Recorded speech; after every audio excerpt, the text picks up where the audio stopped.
성재의 고백이 체액 공기를 떠나지 못한 채 허공에서 파르르 떨고 있는 순간으로 다시 돌아오는데요. 답을 내놓는 사람은 의외로 은호가 아니었습니다. 먼저 고개를 떨군 건 성재였어요. 성재는 본능처럼 덧붙입니다. 지금 당장 대답 안 해도 돼요. 라고요. 그런데 은호는 고개를 아주 천천히 좌우로 저었습니다. 딱히 거절이라고 잘라 말하진 않았는데요. 그렇다고 수락의 뉘앙스도 아니었습니다. 그 얼굴에는 애써 감춘 피로와 잦은 심장의 요동이 그대로 배어 있었거든요. 성재 선배, 지금은요? 말이 다 칼처럼 들려요. 제 귀가 그런가 봐요. 그래서 당장 대답하면 둘 다 다칠 것 같거든요. 짧지만 단호한 문장이었습니다. 여지를 닫지도 열지도 않는 문장, 그러나 이 문장에는 중요한 전제가 하나 숨어 있었는데요. 지금은이라는 한 단어가 이 감정선이 단회성으로 끝나지 않을 거라는 예고처럼 반짝였기 때문입니다. 성재는 그 말 하나로 한 발 물러섭니다. 시간 줄게요. 그 정도면 충분하다고 스스로를 타이릅니다. 하지만 등을 돌리면서도 손끝이 부들부들 떨리는 건 어쩌지 못하겠더라고요. 고백의 여지는 그날 밤 늦도록 은호의 작업대를 어지럽힙니다. 성희에게 받은 인테리어 의뢰는 라인 하나에도 의미를 묻는 까다로운 작업이었는데요. 평소 같았으면 동선은 호흡이고 가구 배치는 관계다라며 즐겁게 구조를 구상했을 은호가 오늘만큼은 펜을 잡았다 내려놓기를 반복합니다. 문득 떠오르는 건 지혁의 말투였어요. 결혼은 필요라서 하는 거죠. 그 말이 마음 한가운데를 긁어놓았던 지난 날이 겹쳐졌습니다. 그때와 달라진 게 있다면 지금 내 앞에서 사랑은 여전히 필요하다고 말해주던 사람이 있었다는 사실이었는데요. 머릿속에서 두 목소리가 부딪힙니다. 한 사람은 조건을 말하고 다른 한 사람은 감정을 말합니다. 은호는 논을, 판단을 미루는 선택을 합니다. 판단을 미루는 건 비겁함이 아니라 상처를 정확하게 다루기 위한 최소한의 절차라고 스스로에게 설명하면서요. 다음 날 오전, 상철은 일찍 깬 눈으로 차를 마십니다. 밤새 뒤척였는지 눈가가 붉었습니다. 다정은 잠깐 머뭇거리다가 입을 엽니다. 여보, 지혁이한테 오늘은 전화하지 말아요. 말 한마디가 더 다치게 할 수 있어요. 상철은 고개를 끄덕이려다가 멈춥니다. 말을 아끼는 게 아버지의 도리인가? 그게 맞나?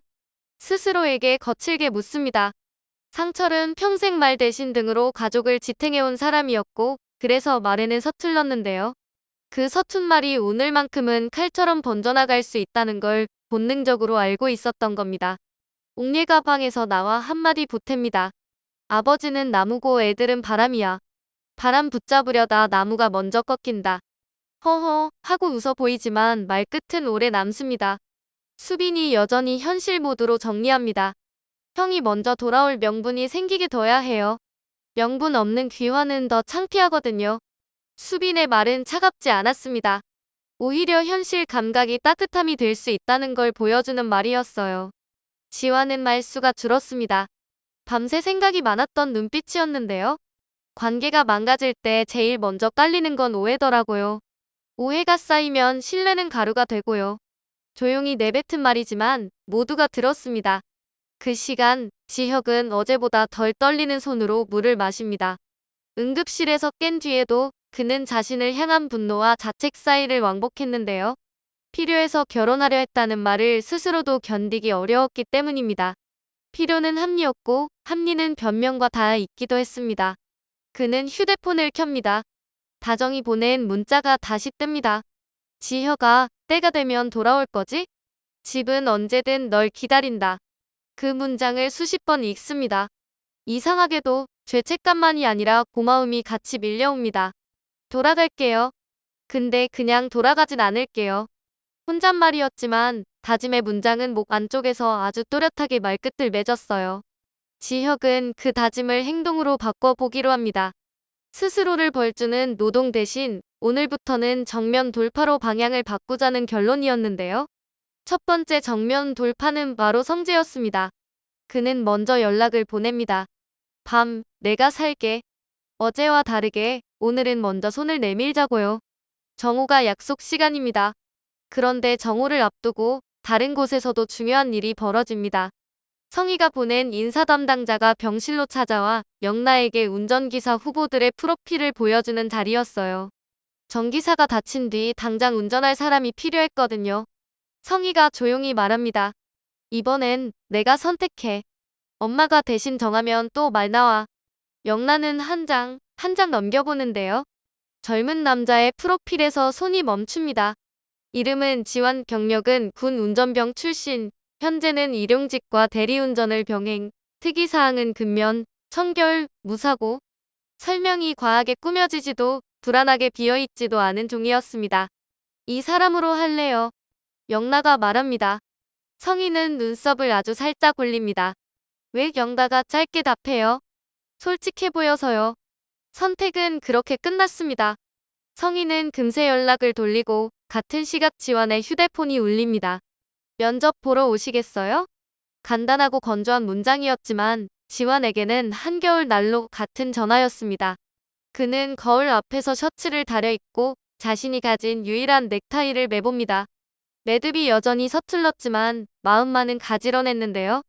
누군가를 안전하게 데려다주는 일, 그건 내 성질에 맞아 조심스럽지만 단단히 그는 그렇게 생각합니다. 정호, 지혁과 성재는 마주 앉습니다. 어제와는 달리 오늘의 공기에는 방어보다 사과가 먼저 섞여 있었는데요. 어제 미안했다. 지혁이 먼저 말합니다. 성재는 의외였는지 잠깐 멈칫합니다. 괜찮아 말은 짧았지만 표정은 복잡했습니다. 둘의 밥상엔 이상한 교착이 놓였습니다. 화해와 경쟁, 우정과 거리두기, 그 뒤엉킨 사물들이 반찬 사이에서 서로의 자리를 찾지 못하고 있더라고요. 결국 지혁이 입으렵니다. 은호 고백. 들었어. 성재는 고개를 듭니다. 그래. 한 박자 쉬고 지혁아 이번엔 나한테 참으라고 하지 마. 나도 내 마음 지킬래.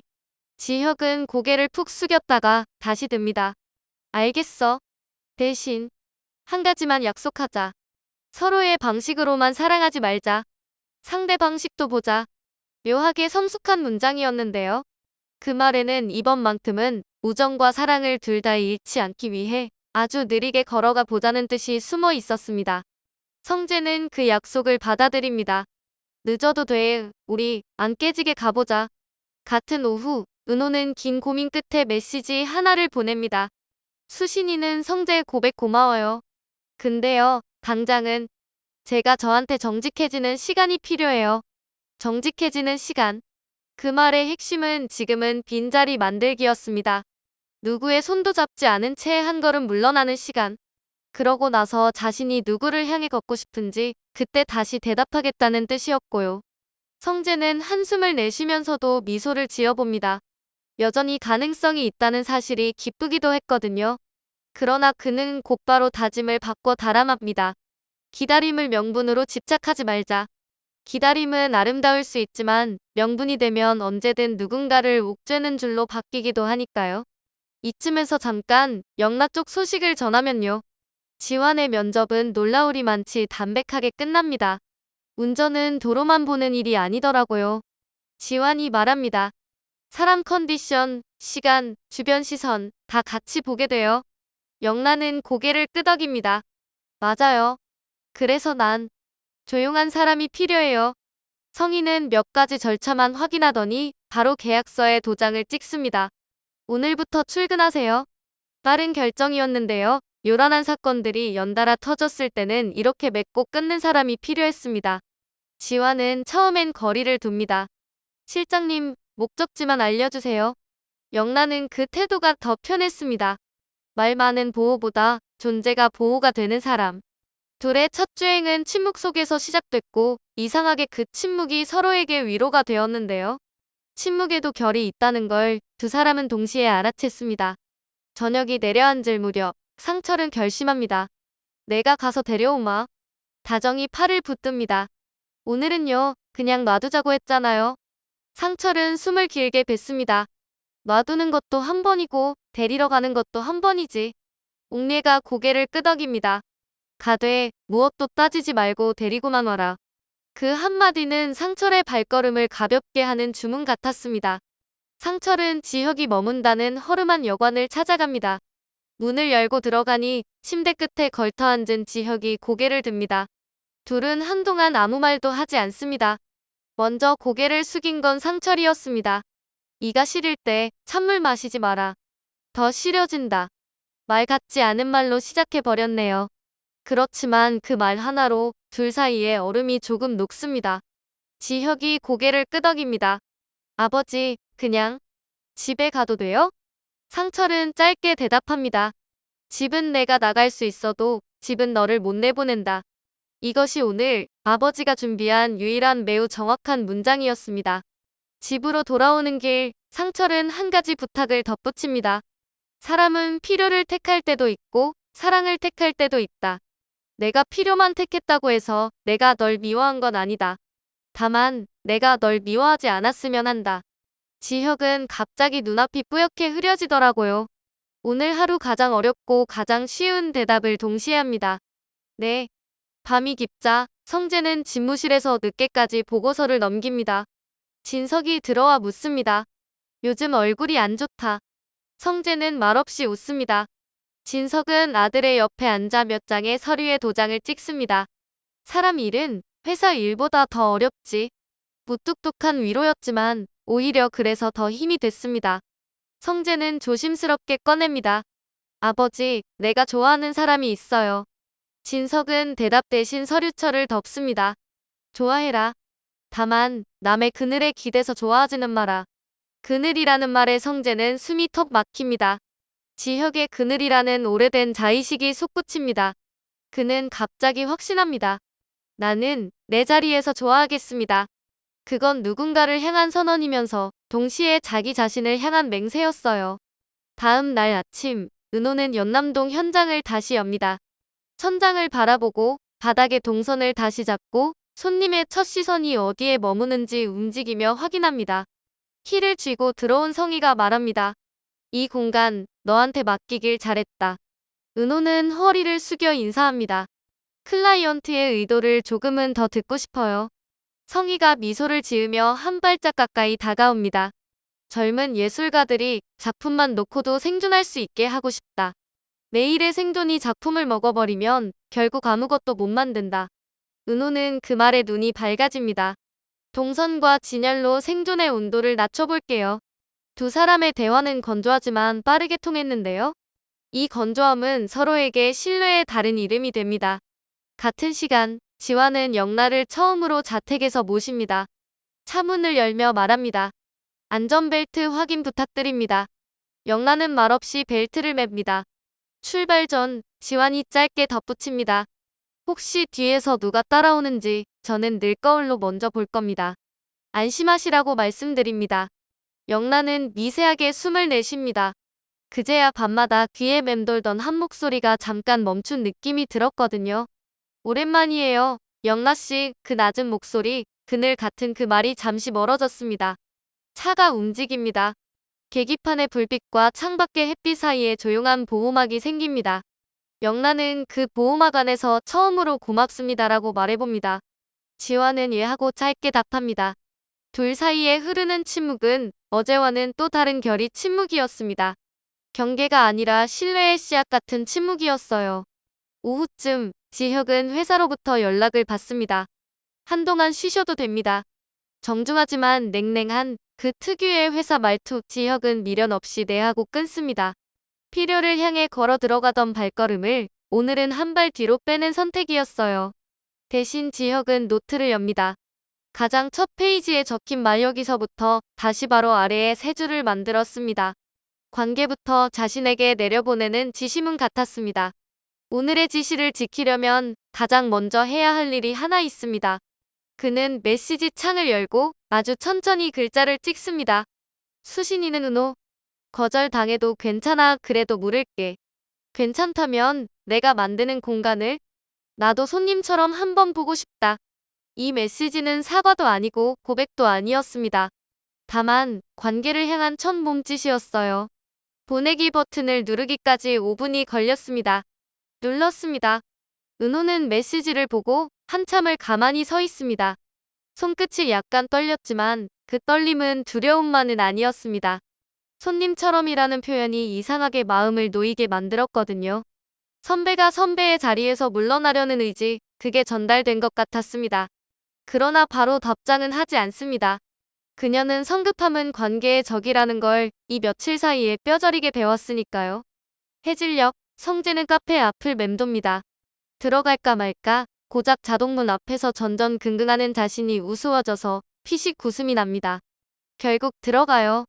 은호는 그를 보고 놀랍니다.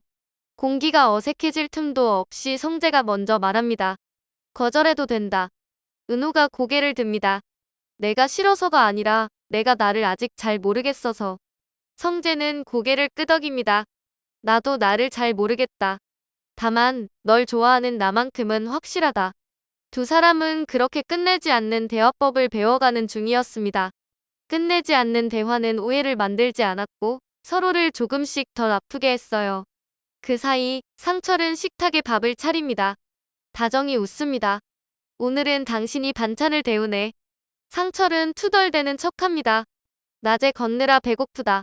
옥례가 젓가락을 탁 내려놓습니다. 밥상은 말없이도 화해를 시켜 말 그대로였습니다.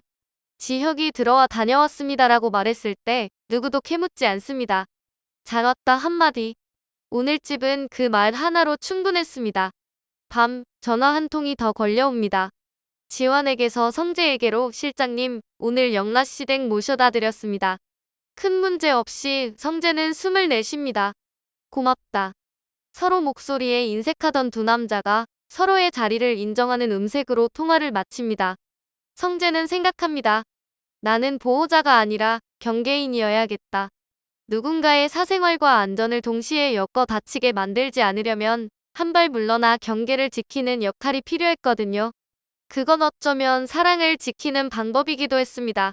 그리고 끝으로 그날 이후 보아는 여전히 휴대폰을 꺼둔 채 세상과 떨어져 있습니다. 다만 아주 작은 변화가 생겼습니다. 팔찌를 서랍에 넣어두던 손이 오늘은 잠깐 망설였다는 사실이요. 그 사람에게 가겠다고 했던 결심이 고작 하루 만에 흔들렸다는 뜻은 아닙니다. 다만 흔들림이 가능하다는 걸 인정하기까지는 누구에게나 시간이 필요하더라고요. 보아는 창문을 열어 밤공기를 들이마십니다.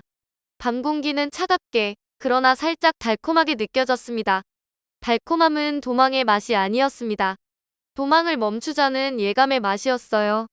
7화의 마지막 장면은 의외로 조용하게 닫힙니다. 지환이 야간 주차장에 차를 세우고 영라를 안전하게 집 앞에 내려줍니다. 영라가 내리며 고개를 숙입니다. 내일도 부탁해요. 지환은 네 하고 짧게 답한 뒤 보닛에 묻은 낙엽 하나를 털어냅니다. 그 작은 동작이 이상하게 든든했습니다. 집으로 들어서던 영라의 휴대폰이 진동합니다. 번호 저장 안 된 발신자. 손가락이 얼어붙습니다.